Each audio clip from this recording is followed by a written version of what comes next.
The Lord bless you, precious YouTube family. It's May the 6th, 2015. And I spent a little time in worship, well, more than a little time, but during worship the Lord was comforting me over some issues that I had allowed to disturb my peace. And as soon as we were done with that, I asked him, Lord, what would you like to speak about tonight? And he replied, dying to yourself. This is a concept that isn't much thought of these days, and yet, did I not say that unless a grain of wheat falls to the earth and dies, it remains alone? But if it dies, it bears much fruit. He who loves his life loses it, and he who hates his life in this world will keep it to life eternal. That's in John 12. There is so much for people to do, he continued, but they have encased themselves in their comfort zones. They live where they feel drawn to live. They choose everything to their liking. And this is why so many are lost and lonely, lukewarm, walking down a road with no real destination other than the status quo, living for the pleasures of the flesh. The enemy uses the flesh to encase a soul in their likes and dislikes, where to live, what work to do, how to dress, how to eat, how to be secure. But I say you must live like the sparrows to be free. Live for the Spirit and follow my will for your life. You have only to look around you and see the frustration and unhappiness of those who live to the comfort of their bodies. Something is dead inside. The spark of life is gone, buried under layer after layer after layer of likes and dislikes, according to the flesh. Life is an adventure, full of new experiences when one lives it. For me, gee, Lord, it sounds like you're getting ready to move us. No, not yet. You know the move I have in mind for you. Yes, and I know the struggles I have day after day, and again, especially today, over that very event. Yes, you are living for me, Claire. You did not choose where you live. I did, and you obeyed. You've been offered other alternatives, but each time you've chosen what I wanted. This is why you're alive inside. Had you lived for yourself, well, you don't want to know. Nursing home? Perhaps, but most definitely you would feel lost. My children, when you live to yourself, you frustrate my plan for your life. You limit what I wanted to do with you. The place you live in is extremely important to my agenda for your life. You have no way at all of knowing what a certain move will bring. You only look at the shallow externals, the climate, the job opportunities, your relatives, the culture and the appearance of the place. But I look at it to see if it's fit for you spiritually. Is it the place you need to be and to grow, to reach out to others, to have opportunities to grow spiritually, to touch lives, a place that truly fits my plans for your life?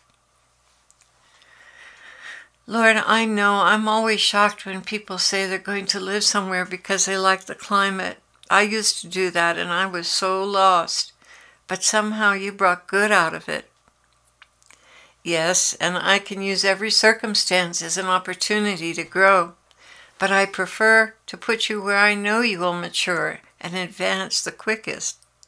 For this to happen, I need you to be detached from your own likes and dislikes.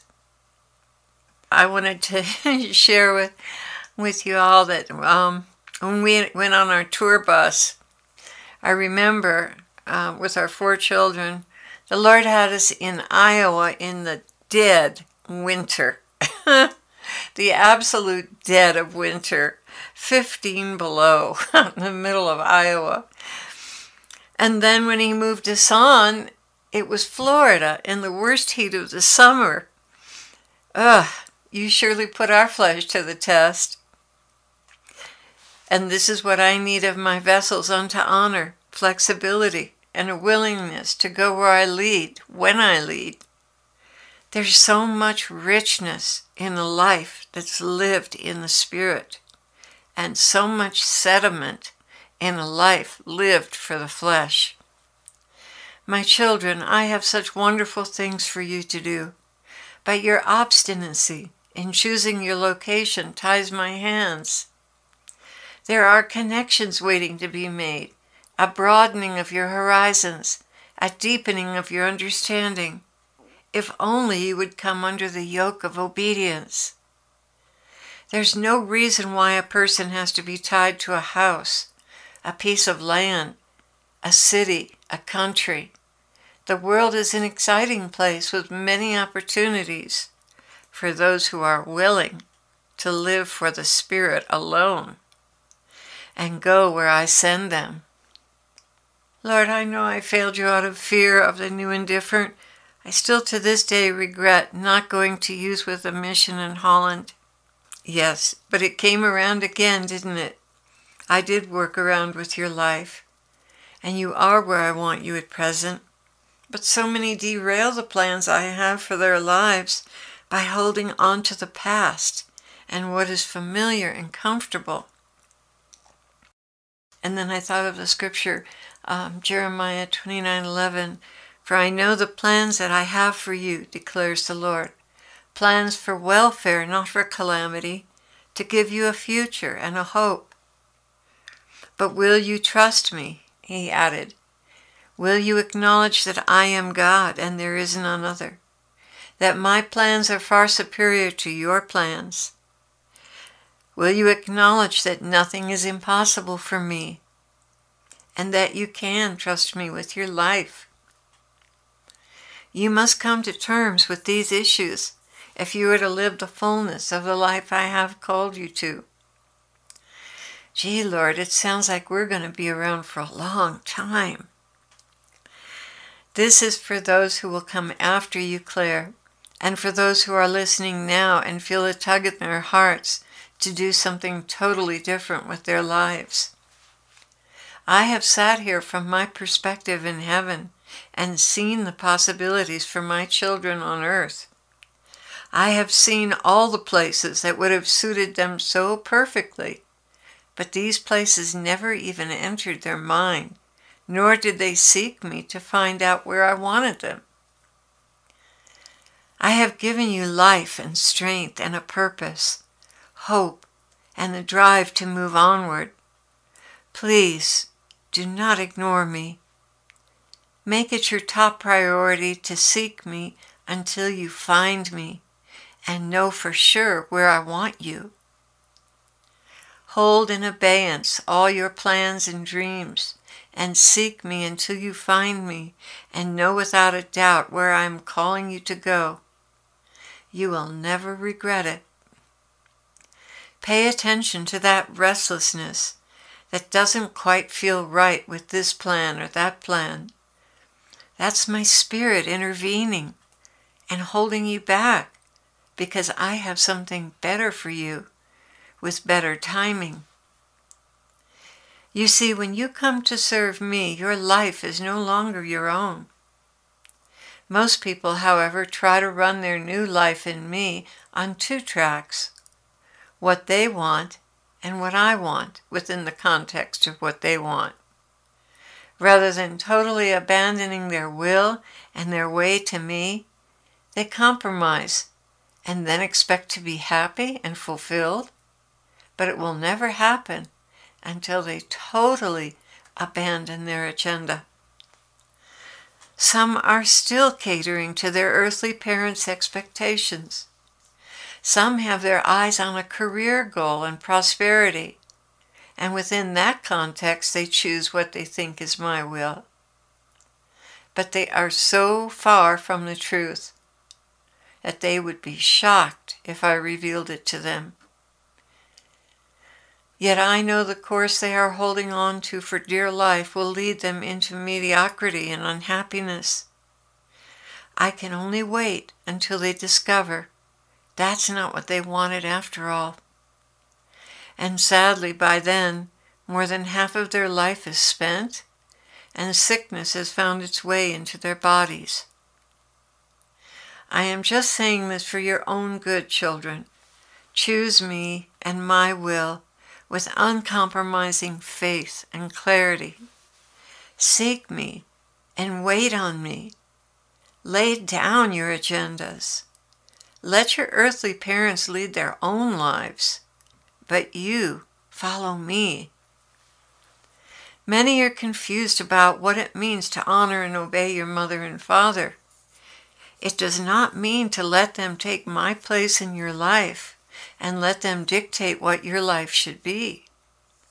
Honor them in their old age. Help as you can.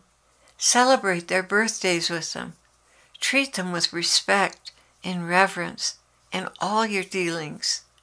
But never give them the helm.